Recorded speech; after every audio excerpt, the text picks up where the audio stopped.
سورہ نساء کی تفسیر آپ کے سامنے عرض کی جا رہی ہے۔ اس صورت میں اللہ رب العزت نے معاشرتی خرابیوں اور معاشرتی برائیوں کی اصلاح فرمائی ہے۔ وہ خرابیاں اور برائیاں جو زمانہ جاہلیت کے اندر پائی جاتی تھی،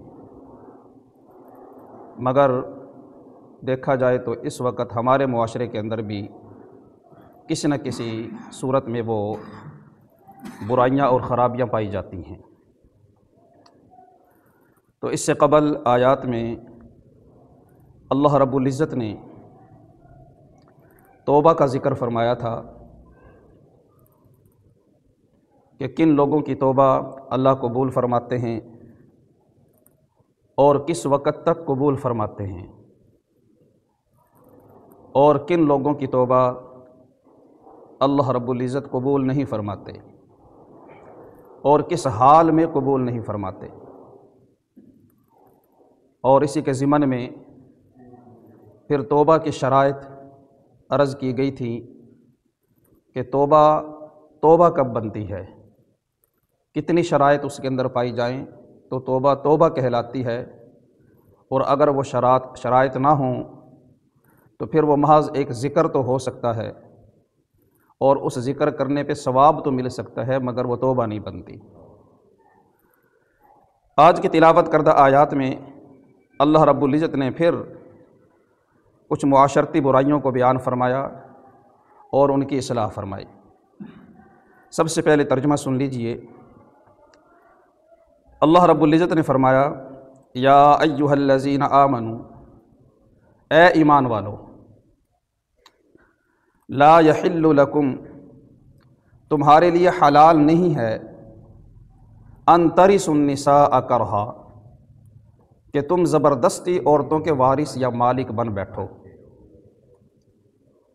ولا تعضلوہن، اور اس وجہ سے انہیں مقید کر کے رکھو، گھروں میں روک کے رکھو، لتذہبوا، تاکہ تم لے اڑو، ببعض ما آتیتموہن، بعض وہ مال جو تم نے انہیں دیا ہے، الا ان یأتین بفاحشۃ مبینہ، مگر یہ کہ وہ کھلی بے حیائی کا ارتکاب کر بیٹھے، وعاشروہن بالمعروف، اور ان کے ساتھ بھلے انداز میں زندگی گزارو، فإن کرہتموہن، پس اگر تمہیں ناپسند ہوں وہ عورتیں، فعسیٰ، پس یہ بات ممکن ہے، ان تکرہوا شیئا، کہ تمہیں ناپسند ہو کوئی چیز، ویجعل اللہ فیہ خیرا کثیرا، اور اللہ نے اس میں خیر کثیر رکھی ہو، وَإِنْ أَرَدْتُمُ اسْتِبْدَالَ زَوْجٍ مَكَانَ زَوْجٍ، اور اگر تم ایک بیوی کی جگہ دوسری بیوی بدلنے کا ارادہ کر چکے ہو، وَآتَيْتُمْ إِحْدَاهُنَّ قِنْطَارًا، اور تم ان میں سے کسی بیوی کو ڈھیروں مال مہر کے طور پر دے چکے ہو، ہدیے تحفوں کی شکل میں دے چکے ہو، فَلَا تَأْخُذُوا مِنْهُ شَيْئًا، تو اس میں سے کچھ بھی واپس نہ لینا، اس میں سے کچھ بھی واپس نہ لینا۔ أَتَأْخُذُونَهُ بُهْتَانًا وَإِثْمًا مُبِينًا، کیا تم وہ لوگے بہتان اور گناہ کے کھلے گناہ کے ساتھ، وَكَيْفَ تَأْخُذُونَهُ، اور تم کیسے لے سکتے ہو وہ مال تم یا وہ مہر تم کیسے لے سکتے ہو، وَقَدْ أَفْضَىٰ بَعْضُكُمْ إِلَىٰ بَعْضٍ، حالانکہ تم ایک دوسرے کا قرب حاصل کر چکے ہو، وَأَخَذْنَ مِنْكُمْ مِيثَاقًا غَلِيظًا، اور ان عورتوں نے تم سے پختہ عہد لے رکھا ہے نکاح کی شکل میں۔ یہ ان آیات کا ترجمہ ہے۔ اب مختصر سی ان کی تفسیر میں آپ کے سامنے عرض کرتا ہوں۔ سب سے پہلے تو بیک گراؤنڈ اور پس منظر سن لیجئے، جو میں نے پہلے بھی آپ کے سامنے عرض کیا تھا۔ جب تک پس منظر سامنے نہ ہو اس وقت تک بات سمجھ میں نہیں آتی۔ اسلام سے پہلے زمانے جاہلیت میں عورتوں پر طرح طرح کے ظلم کیے جاتے تھے. ظلم کی چکی کے اندر عورتیں پس رہی تھیں. عورتوں کے کسی قسم کے کوئی حقوق نہیں تھے. جانوروں کے جیسا ان عورتوں کے ساتھ برتاؤ کیا جاتا. تو ایسے عالم میں نبی کریم رؤوف الرحیم رحمۃ للعالمین خاتم النبیین آقا نامدار جناب محمد الرسول اللہ صلی اللہ علیہ وسلم کی بعثت ہوئی تو اللہ رب العزت نے آپ کے ذریعے سے قرآن مجید فرقان حمید میں احکامات نازل فرمائے اور نبی کریم صلی اللہ علیہ وسلم کی احادیث مبارکہ آپ کے رشادات مبارکہ کے ذریعے سے معاشرے کی اصلاح فرمائی. چنانچہ وہ عورتیں جو زمانے کے ریت روایت ظالمانہ رسم و رواج کہ ظلم کی چکی میں پس رہی تھیں، اسلام کی برکت سے، قرآن و حدیث کی برکت سے، نبی کریم صلی اللہ علیہ وسلم کی بعثت کی برکت سے اس ظلم کی چکی سے وہ باہر نکلی. اب ہوتا کیا تھا؟ عورتوں پر ظلم کی ایک صورت یہ تھی کہ زمانے جاہلیت میں جب کوئی شخص مر جاتا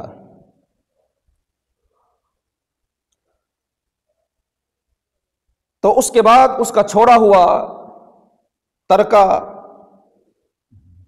مال جائیداد زمین روپے پیسے درہم و دنانیر جس طرح یہ میراث بنتی تھی اسی طرح اس کی عورتیں اور بیویاں بھی میراث بنتی تھیں. اور جس طرح اس کا دیگر مال وہ وارثوں میں تقسیم ہوتا اسی طریقے سے اس کی عورتیں بھی تقسیم ہوا کرتی تھیں. اور پھر یہ بات بھی میں نے شروع میں اس صورت کے شروع میں آپ کے سامنے عرض کی تھی کہ یہ جو وراثت کا نظام تھا یہ صرف مردوں کا حق تھا کہ مرنے والے کی وراثت اس زمانے جاہلیت میں اس معاشرے میں صرف مردوں کو ملا کرتی تھی، عورتوں کا کوئی حصہ نہیں ہوتا تھا. نہ ماں کا کوئی حصہ ہے، نہ بیوی کا کوئی حصہ ہے، نہ اس کی یتیم بچیوں کا کوئی حصہ ہے. عورت جس شکل میں بھی تھی کسی بھی شکل میں عورت کے لیے وراثت میں سے کوئی حصہ نہیں تھا.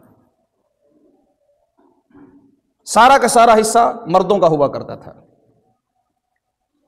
اور پھر مردوں میں سے بھی یہ وراثت اس مرد کو حاصل ہوتی کہ جو مرنے والے کا بڑا جوان بیٹا ہوتا،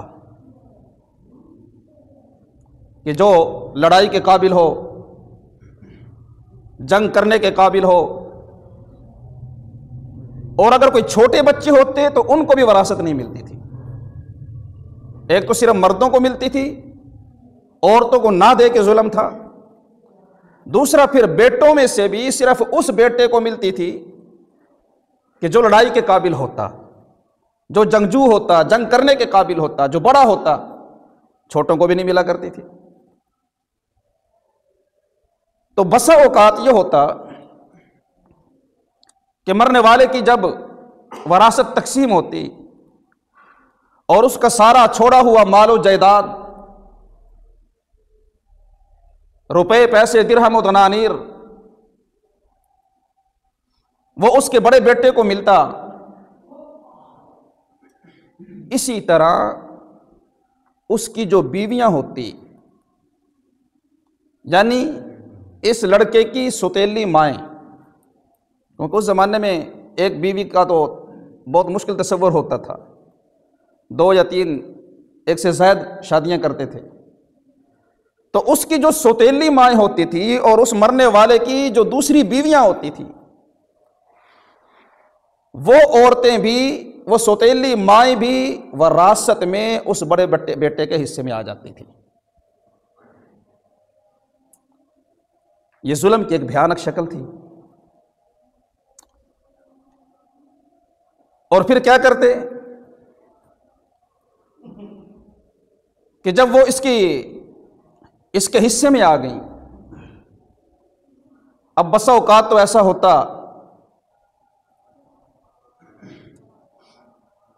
کہ وہ ان کو گھر کے اندر ہی مقید رکھتا اور انہیں کسی قسم کے تصرف کی اجازت نہیں تھی، اپنی مرضی سے وہ کچھ کر نہیں سکتی تھی، اپنی مرضی سے کہیں آ جا نہیں سکتی تھی، گھر سے باہر قدم نکال نہیں سکتی تھی، تو اس کی قیدی بن کر رہ جاتی، اس کے پاس مقید ہو کر رہ جاتی۔ اور اگر وہ اس کی سوتیلی مائیں عدت پوری ہونے پہ کہیں نکاح کرنا چاہتی تو یہ نکاح کرنے کی اجازت نہیں دیتے تھے کہ یہ آگے کہیں نکاح نہیں کر سکتی۔ اور کبھی تو یہ ظلم ہوتا کہ یہ بیٹا خود اپنی سوتیلی ماؤں سے نکاح کر لیتا۔ تو یہ بھیانک ظلم کی بھیانک شکلیں زمانے جاہلیت کے اندر پائی جاتی تھی۔ اللہ رب العزت نے ان کی ان آیات کے اندر اصلاح فرمائی ہے، اہل عرب کی بھی اصلاح فرمائی ہے اور قیامت تک آنے والے انسانوں کی بھی اصلاح فرمائی ہے۔ آج اللہ معاف فرمائے، ہم ہیں تو مسلمان اور ہمارا معاشرہ بظاہر کہنے کے لیے ایک مسلمان معاشرہ ہے، لیکن اگر دیکھا جائے تو وراثت آج بھی ہماری عورتوں کو نہیں ملتی، حصے مقرر ہیں۔ شریعت کا مزاج کیا ہے؟ فوت ہونے والے کی فوتگی کے جب 3 دن گزر جائیں، جب 3 دن گزر جائیں، تیجا ہو جائے، پہلا حکم یہ ہے کہ وراثت تقسیم کی جائے۔ آج ہم نے اسے پتہ نہیں کیا سمجھ لیا ہے کہ نہیں ہڈی بھی جلدی کیڑی۔ پہلا حکم شریعت کا یہ ہے کہ مرنے والے کی فوتگی کو اگر 3 دن گزر چکے ہیں، 3 دن تک سوگ ہے صرف، عام مسلمانوں کے لیے، لواحقین کے لیے، رشتہ داروں کے لیے میت کے اوپر صرف 3 دن کا سوگ ہے شریعت کے اندر کہ 3 دن تک یہ سوگ منا سکتے ہیں۔ 3 دن کے بعد پھوڑے اٹھانے کا حکم ہے، اس کے بعد سوگ کرنے کی اجازت نہیں ہے۔ ہاں ویسے بیٹھے ہیں، کوئی آ گیا ملنے والا، لیکن باقاعدگی سے سوگ منانے کے لیے بیٹھنا شریعت میں اس کی گنجائش نہیں ہے۔ لیکن ہمارے اپنے ریت روایت ہیں اور اس کے مقابلے میں ہم اللہ معاف فرمائے شریعت کو کوئی ویلیو، کوئی حیثیت نہیں دیتے، ساڑھے پیو دادے طریقے۔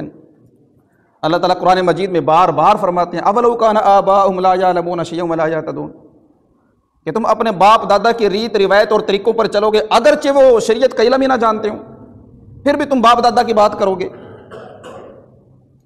تو جب 3 دن پورے ہو جائیں تو اس کے بعد پہلا حکم یہ ہے کہ میت نے جو کچھ چھوڑا ہے اس کو تقسیم کیا جائے، بیٹوں کو جتنا، ماں کا جتنا حصہ بنتا ہے اس کا حصہ دیا جائے، باپ کا جتنا حصہ بنتا ہے اس کو حصہ دیا جائے، بیٹوں کا جتنا حصہ بنتا ہے وہ دے دیا جائے، اور دیگر ورثاء جن کا جو حصہ بنتا ہے وراثت تقسیم کر کے وہ حصہ ان کے حوالے کر دیا جائے۔ بیٹیوں کا حصہ ہے، بیٹیوں کو دیا جائے۔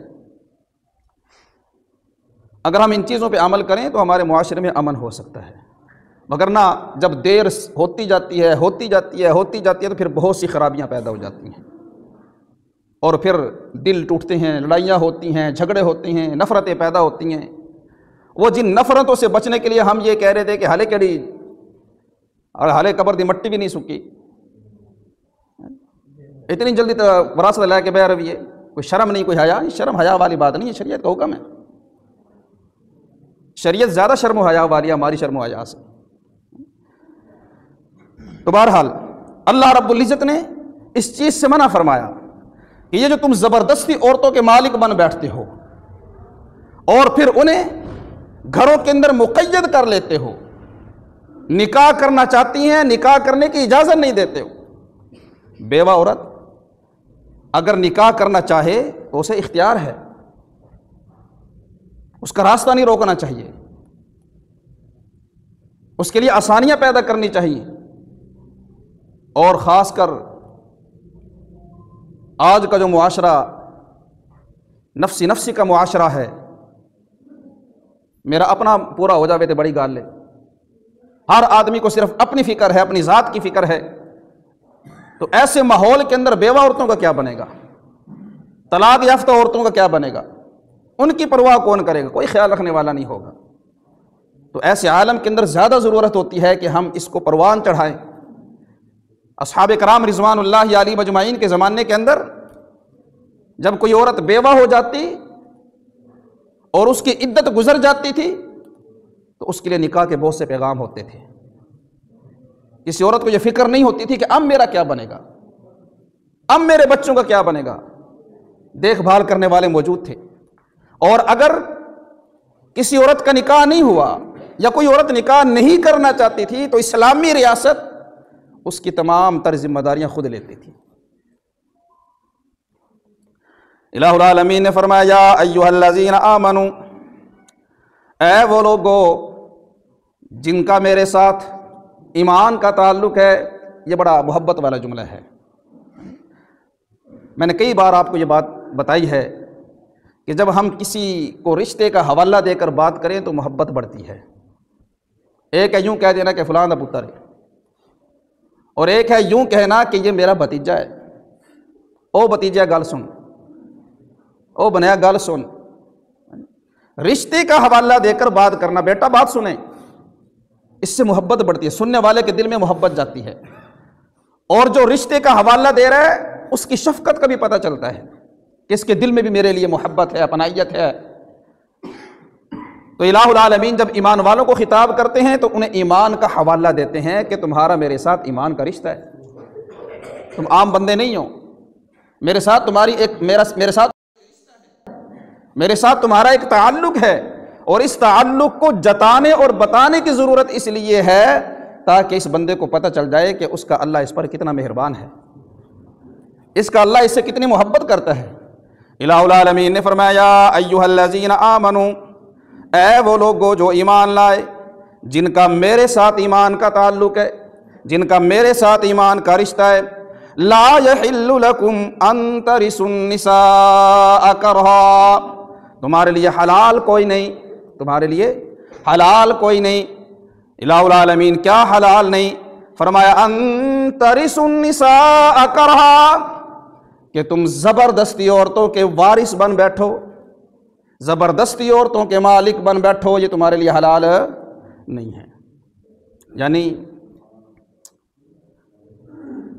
اب وہ تمہاری ولایت کے اندر آ گئی ہیں، اب تمہیں کچھ بھی نہ کرنے دو، ان کے اوپر حکمرانی چلاؤ، ان کے اوپر حکم چلاؤ، گھر سے باہر نکلنے کی اجازت نہ ہو، انہیں کچھ تصرف کرنے کا اختیار نہ ہو، اپنی من مرضی کرنے کا اختیار نہ ہو، اگر وہ کہیں نکاح کرنا چاہیں تو تم انہیں نکاح کرنے کی اجازت نہ دو، یا خود جو ہے ان سے نکاح کرنے کی کوشش کرو ان کی مرضی کے خلاف، ان کی منشا کے خلاف۔ اور باپ کی منکوحہ سے تو بیٹے کے لیے کسی بھی صورت میں نکاح جائز نہیں ہوتا، لیکن زمانے جاہلیت کے اندر یہ ریت تھی کہ بیٹا ستیلی ماں سے نکاح کر لیتا تھا، باپ کی ستیلی بیوہ سے نکاح کر لیتا تھا۔ الہ العالمین نے فرمایا لا یحل لکم، نہیں ہے حلال تمہارے لیے، ان ترثوا النساء کرہا، کہ تم زبردستی وارث بن بیٹھو عورتوں کے، ولا تعضلوہن لتذہبوا ببعض ما آتیتموہن الا ان یأتین۔ بس اوقات ایسا ہوتا تھا کہ یہ لوگ عورتوں کو اس لیے بھی اجازت نہیں دیتے تھے آگے نکاح کرنے کی، اور گھروں میں اس لیے مقید کر دیتے تھے کہ ان کو اتنا تنگ کریں، اتنا تنگ کریں، اتنا تنگ کریں کہ یہ اپنی جان چھڑانے کے لیے کوئی مال وغیرہ دینے پر راضی ہو جائیں۔ یہ جو باپ کی بیوائیں ہیں، ان کو اتنا تنگ کیا جائے، ان کو اتنا مجبور کیا جائے، ان کو اتنا ستایا جائے کہ یہ مجبور ہو جائے، اور پھر کوئی مال وغیرہ کی جو ہے وہ فرمائش کر دیں، اور کوئی مال وغیرہ کی جو ہے وہ مطلب یہ ہے کہ کہیں کہ لالچ دے کہ یہ مال وغیرہ لے لو اور میری جان جو ہے وہ چھوڑ دو۔ تو فرمایا یہ تو انتہائی جو ہے وہ ظلم کی بھیانک شکل ہے کہ مال لینے کے لالچ کے اندر عورتوں کو مجبور کرنا، عورتوں پر ظلم کرنا، ان کو مقید کرنا۔ الہ العالمین نے فرمایا وَلَا تَعْضُلُوهُنَّ، اور نہ تم انہیں مقید کر رکھو، لِتَذْهَبُوا بِبَعْضِ مَا آتَيْتُمُوهُنَّ، تاکہ تم لے اڑو بعض وہ مال جو تم نے انہیں دے رکھا ہے۔ بس اوقات ایسا بھی ہوتا تھا کہ یہ تو بیوائیں تھی، ستیلی مائیں کا معاملہ تھا، ان کو اتنا تنگ کرتے تھے تاکہ وہ اپنی جان چھڑانے کے لیے اور ہماری قید سے رہائی پانے کے لیے مال آفر کر دیں، تاکہ ان سے مال لیں اور ان کی جان چھوڑ دیں۔ اور بس اوقات اپنی بیوی کے ساتھ یہ معاملہ کرتے تھے، اس پہ ظلم و ستم کیا جاتا تھا، اس کی ضروریات کو پورا نہیں کیا جاتا تھا، اس کو خرچہ پانی نہیں دیا جاتا تھا، اس کا علاج معالجہ نہیں کرایا جاتا تھا، اور وجہ صرف اس نیت کے ساتھ کہ یہ خود طلاق کا مطالبہ کرے، اس لیے کہ اگر مرد اپنی طرف سے طلاق دے گا تو پھر کہیں یہ مہر کا مطالبہ نہ کر دے، کہیں یہ مہر کا مطالبہ نہ کر دے کہ اگر میں نے خود سے طلاق دی، اپنی طرف سے میں نے طلاق دی تو یہ مہر کا مطالبہ کر سکتی ہے، تو یہ نہ کرے بلکہ میرا مہر بچ جائے، یا جو میں نے مہر اس کو دیا ہوا ہے وہ میں اس سے واپس لے لوں یا اس سے مال حاصل کر لوں۔ تو اس کے لیے اپنی بیوی کو تنگ کیا جاتا تھا، اس کو ستایا جاتا تھا، اس کی ضروریات کو پورا نہیں کیا جاتا تھا۔ تو پھر جب وہ مجبور ہو جاتی تھی اور دیکھتی تھی کہ میرا جو ہے گزر بسر مشکل ہو گیا اس گھر کے اندر، میرا علاج معالجہ تک نہیں ہوتا، کھانے پینے تک مجھے نہیں دیا جاتا، تو پھر بسا اوقات عورتیں جو ہیں وہ مال کی آفر کر دیتی تھی کہ جو تو نے مہر دیا ہوا ہے وہ مہر تجھے معاف کر دیتی ہوں۔ اس پہ بھی راضی نہ ہوتا تو کچھ مال آفر کر دیتی تھی، چلیں تمہیں مال دے دیتی ہوں۔ تو اس صورت میں جو ہے پھر اس کو طلاق دے کر آزاد کرتے تھے۔ تو اللہ رب العزت فرما رہے ہیں، فرمایا وَلَا تَعْضُلُوهُنَّ، نہ تم انہیں روک کے رکھو، نہ تم انہیں مقید کر کے رکھو، لِتَذْهَبُوا بِبَعْضِ مَا آتَيْتُمُوهُنَّ، تاکہ تم وہ مال لے اڑو جو تم نے انہیں دے رکھا ہے، مہر کی صورت میں جو مال تم نے انہیں دے رکھا ہے تاکہ تم اسے ہڑپ کر جاؤ، اس لیے تم انہیں تنگ کرتے ہو، روک کے رکھتے ہو، مقید کرتے ہو، اور کہیں آنے جانے بھی نہیں دیتے، مائکے گھر بھی نہیں وین دیں دے، پیکے گھر بھی نہیں وین دیں دے، رشتہ داروں کے گھر بھی نہیں وین دیں دے، ضروریات بھی پوری نہیں کرنے دیتے، اس لیے ان کو مقید کر کے رکھا ہوا تاکہ ان کو تنگ کریں۔ فرمایا الا ان یاتین بفاحشۃ مبینہ، ہاں ایک صورت ایسی ہے کہ جس میں تم اپنا مال ان سے واپس لے سکتے ہو اور وہ مال لے کر تم انہیں طلاق دے سکتے ہو۔ فرمایا ایک استثنائی صورت ہے، اور وہ استثنائی صورت یہ ہے کہ وہ عورتیں کوئی کھلی بے حیائی کا ارتکاب کر لیں، بفاحشۃ مبینہ، بدکاری کا ارتکاب کر لیں، تو اس صورت میں پھر تمہیں روک کے رکھنے کی ضرورت نہیں ہے۔ اگر وہ بدکاری کا ارتکاب کر رہی ہیں اور اپنی اصلاح بھی نہیں کر رہی تو پھر اس صورت میں تم ان سے مال کا مطالبہ کر سکتے ہو، اپنے مہر کی واپسی کا مطالبہ کر سکتے ہو، اور پھر اس کو آزاد کر سکتے ہو۔ یہ ایک صورت ہے۔ اب اس میں خود عورت کی طرف سے غلطی ہے، عورت کا اپنا قصور ہے، اور جب ایسا نہیں ہوتا بس اوقات اللہ معاف فرمائے، آج کل آپ خبریں سنتے رہتے ہیں، پڑھتے رہتے ہیں، فلاں نے اپنے آشنا کے ساتھ مل کر شوہر کا قتل کر دیا۔ یہ تب ہوتا ہے جب شوہر کو سب کچھ معلوم بھی ہو جاتا ہے، پتہ بھی چل جاتا ہے کہ میری بیوی بدکاری کا ارتکاب کر رہی ہے، چھپی دوستیاں لگا رہی ہے، اور اس کے پاس ثبوت موجود ہوتے ہیں، عینی شواہد موجود ہوتے ہیں۔ پھر کیا ہوتا ہے جب اس کو اور مطالبہ کر رہی ہوتی ہے کہ میری جان چھوڑ دی جائے، گھر خراب نہ ہو جاوے، معاشرہ کے یکسی، بچیں کے بنسی، صرف ان چیزوں کے ڈر سے اس کی بدکار کو برداشت کرنے کی کوشش کی جاتی ہے۔ بس اوقات اصلاح کی نیت سے بھی کوشش کی جاتی ہے کہ ہو سکتا ہے یہ اپنی اصلاح کر لے، لیکن نتیجہ کیا نکلتا ہے؟ شوہر کو قتل کر دیا۔ کتنے واقعات ایسے پیش آ رہے ہیں۔ تو فرمایا الا ان یاتین بفاحشۃ مبینہ، الا یہ کہ وہ کھلی بے حیائی کا ارتکاب کر لیں، تب ان سے اپنا مال، اپنا مہر واپس لے کے پھر تم ان کو کیا کر دو؟ آزاد کر دو، طلاق دے دو۔ وعاشروہن بالمعروف، اور ان کے ساتھ بھلی زندگی گزارو، بھلے انداز میں زندگی گزارو۔ یعنی عام حکم یہ ہے کہ ایک مسلمان شوہر کو چاہیے کہ وہ اپنی بیویوں کے ساتھ اچھے انداز میں، خوشگواری کے ساتھ، خوش مزاجی کے ساتھ، خوش اخلاقی کے ساتھ زندگی گزارے۔ یہ اسلام کا حکم ہے۔ یہ اللہ رب العزت نے ایک اجمالی بیان دیا، نبی پاک صلی اللہ علیہ وسلم نے اپنے ارشادات مبارکہ کے اندر اس کی تفصیلات بیان فرمائی ہیں۔ ایک مسلمان کو چاہیے وہ اپنی بیوی کے ساتھ خوشگوار اور خوش اخلاقی اور خوش مزاجی کے ساتھ زندگی گزارے، ہنستے مسکراتے ہوئے زندگی گزارے۔ مسلمان شوہر کو ایسا ہونا چاہیے۔ نبی کریم صلی اللہ علیہ وسلم نے فرمایا خیرکم خیرکم لأہلہ وانا خیرکم لأہلی، تم میں سب سے بہترین وہ ہے، تم میں سب سے بہترین وہ ہے جو اپنی بیوی کے ساتھ اچھا ہو۔ وَأَنَا خَيْرُكُمْ لِأَهْلِي، اور میں تم میں سب سے زیادہ اپنی بیویوں کے حق میں اچھا ہوں۔ ایک حدیث میں نبی پاک صلی اللہ علیہ وسلم نے فرمایا استوصوا بالنساء خیرا۔ آپ علیہ الصلوۃ والسلام دنیا سے پردہ فرما کے جا رہے ہیں، آخری وقت ہے حضور کا۔ اس وقت نبی پاک صلی اللہ علیہ وسلم کی زبان اطہر سے جو جملے نکل رہے ہیں وہ عورتوں کے بارے میں نکل رہے ہیں، وہ بیوی کے بارے میں نکل رہے ہیں۔ حضور فرمایا استوصوا بالنساء خیرا، بیویوں کے حق میں ان کے ساتھ بھلائی کرنے کی وصیت قبول کرو، میری نصیحت قبول کرو، اور اس حکم کے اوپر عمل کرو کہ تم نے اپنی بیویوں کے ساتھ خوش مزاجی کے ساتھ، خوش اخلاقی کے ساتھ اور ہنستے مسکراتے ہوئے زندگی کو بسر کرنا ہے۔ اور بیوی کے ساتھ خوش مزاجی کے ساتھ، خوش اخلاقی کے ساتھ ہنستے مسکراتے ہوئے زندگی بسر کرنا اور اس کے اوپر خرچہ کرنا، اس کی ضروریات کو پورا کرنا، اس پر اللہ رب العزت کی طرف سے اجر ملتا ہے۔ اس کو بوجھ نہ سمجھا کریں۔ ایک تو یہ ہمارا حق ہے ان کی ضروریات کو، جائز ضروریات کو پورا کرنا، یہ ہمارے اوپر واجب ہے، اور اس واجب کو پورا کرنے پہ بھی اللہ رب العزت ہمیں صدقے کا ثواب دیتے ہیں۔